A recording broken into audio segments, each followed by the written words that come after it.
Good day, guys, and welcome to another episode of Riding in Tandem. RIT, riding in tandem, RIT. With me, Reagan. And me, RM. And me, Elaine! At sa episode na to, nandito tayo. Ay! Ayan, si Sir Monch, andito rin pala. At sa episode nga na to, andito tayo ngayon sa Suzuki Kawit para sa Suzuki Ertiga Hybrid Media Drive. Ano, ready na ba kayo? Ate naman tara na! Tara na! Riding in tandem, siksik impormasyon mula kay Arlen at Elaine. RIT, riding in tandem, RIT, riding in tandem, RIT, riding in tandem, siksik impormasyon mula kay Arlen at Elaine. At ito na nga tayo mga katandem. Ang special guest natin syempre si Kuya Reagan. Uy, Kuya Reagan, invite muna sila sa channel bago tayo magsimula. Nako, maraming salamat, Doc RM. At buti na dito sa channel nyo, Tagalog. No? Yes. Madali. Hindi tayo ano na. Ayun nga pala, kung gusto nyo panoorin yung mag-English ako, hanapin nyo sa channel ni Kuya Reagan. Medyo nag-nosebleed pa nga itong dalawa eh. Pinipigilan ko nga kasi syempre nakakahiya pag tumuloy yung dugo. Pero guys, alam nyo, ano nga eh, medyo suki ako na guest dito sa Riding in Tandem. Kung may oras kayo, sana give a subscribe to Reagan's Rides. So, nasa YouTube, TikTok, Instagram, and Facebook. Yun, no? Yon, and yun nga, kung gusto nyo marinig mag-English, si Doc RM at si Ma'am Elaine. Punta na lang kayo sa channel ko, nando doon. Sample lang ko kaya ulit. Sige, sample lang sila. sample natin. Alam ko parang ba yung sasabihin mo? Ano ba yan? Loading. Ayun, anyway, ang gamit nating sasakyan ngayon, yung bago ng Suzuki. Ito yung Suzuki Ertiga Hybrid. Yes. O, diba? Kamusta naman Kuya Reagan ang pakiramdam mo sa as a pasahero dito sa hybrid? Alam mo, Doc, yung gusto ko talaga sa mga Ertiga, hindi lang to, even the previous mga Ertiga, napaka-komportable niya talagang sakyan. Talagang ano siya, family-oriented talaga siya. And itong ginawa nila ngayon, hybrid na. So, mas matipid sa gasolina, at the same time, exempted sa coding. Tontuwa yung mga bulsa ng mga magulang dyan, ng mga nanay at ng mga tatay. Dahil syempre, marami ka nang maisasakay, matipid pa, tapos araw-araw mo pang pwedeng dalahin. Oo, usapan nga namin ni Kuya Reagan kanina, no? Cheapest hybrid to. Tapos, 7-seater pa. Oo. Oo, di ba? Tama.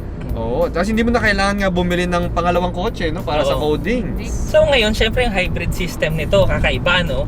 Ibig sabihin kasi niyan, meron din tong battery.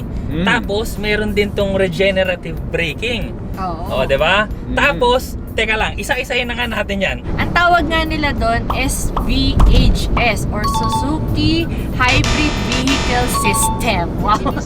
What? Suzuki Vehicle.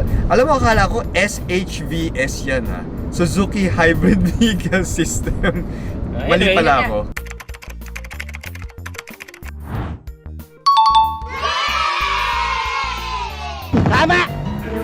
Pareho naman sila ng ano ng ibig sabihin. Okay na rin yun. Oo, Basta yun. hybrid.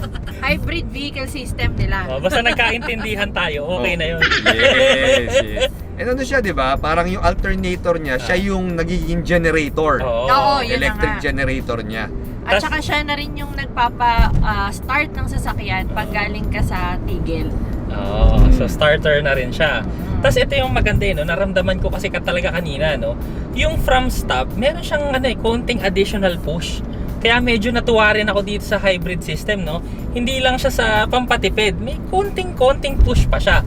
O, 'di ba? Pero mga katandem, hindi naman parang sasabihin na sobrang bilis na ng Ertiga, hindi pa rin. Pero hindi naman din siya katulad naman dati, hindi rin naman siya mabagal. Pero ang mas maganda nga kasi doon, pinatipid nila. Yan.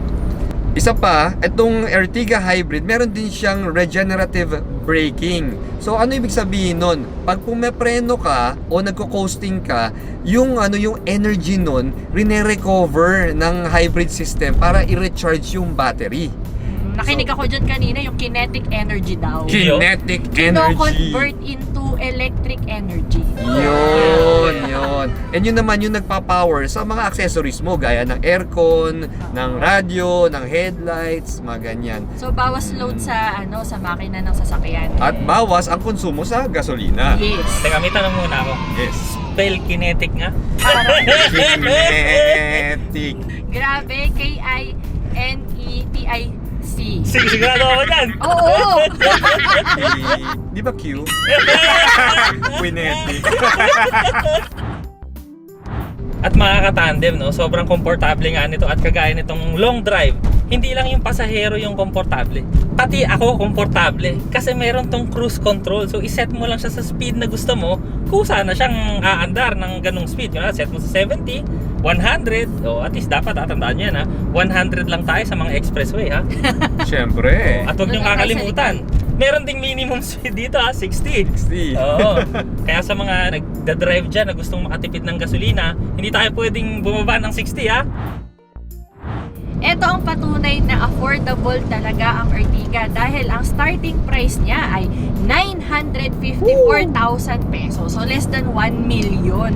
Hybrid yun ah. Hybrid lahat Hybrid. ng nila ng variant nila. Ito yung manual transmission. So ito yung pinaka-affordable. Tapos yung highest variant naman 1,153,000 pesos. Ito yun, yung dinadrive yes, natin. ito na yun. So sa mga naghahanap, ang dami kasi nagtatanong, no, may manual ba niyan? May manual ba niyan? May, Sabi dami nagtatanong eh.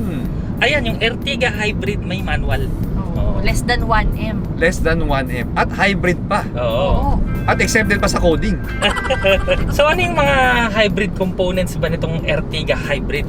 So ito, kasama niya powerful, fuel-efficient 1.5 liter petrol engine, una yun. 12 volts lithium-ion battery, engine auto-stop start system, at integrated starter generator. Yun. So legit talaga.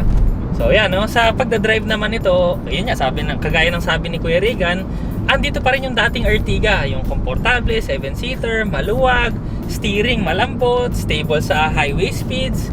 Actually wala eh, talagang okay, di ba Kuya Regan? May, ano ba, may marereklamo ka ba dito Kuya Regan? Actually talaga nakikita ko kung bakit ang dami talagang fans ng Suzuki Ertiga.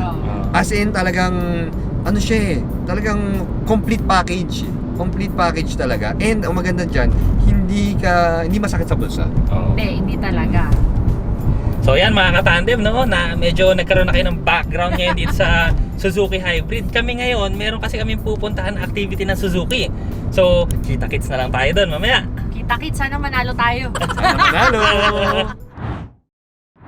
At nandito na tayo mga katandem sa Sea Oil. Ito yung ending point natin sa ating fuel economy run. Ako, kamusta kaya? Mananalo kaya tayo? Yun nga rin yung tanong ko eh. Pero kasi nag-aircon tayo eh. Kaya ganito tayo ka-fresh. Bahala na, pero pag nanalo ka ba, abay, napakagaling.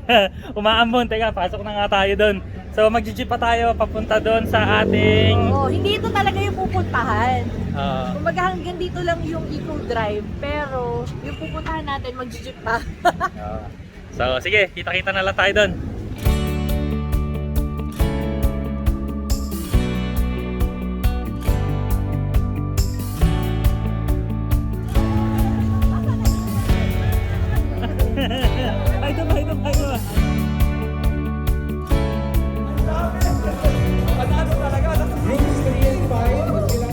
Hi mga katandem, grabe napagod kami sa activities namin ngayon, no? Pagod at tragedy talaga. Pero enjoy na enjoy, no? Oo, sulit kasi nanalo na kami sa ano, hindi kami TikTokerist ha, pero nanalo kami sa TikTok dance. Oo. Tapos overall champion kami dun sa ano nila, yung mga pa-games nila dito, di ba?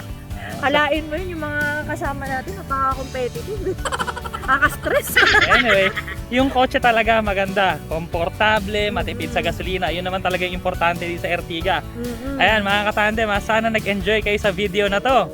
Sana may natutunan din kayo at maraming salamat po sa panonood. O, next video na! RIT, riding in tandem. RIT, riding in tandem. RIT, riding in tandem. Siksik na impormasyon mula kay RM at Elaine. RIT, riding in tandem.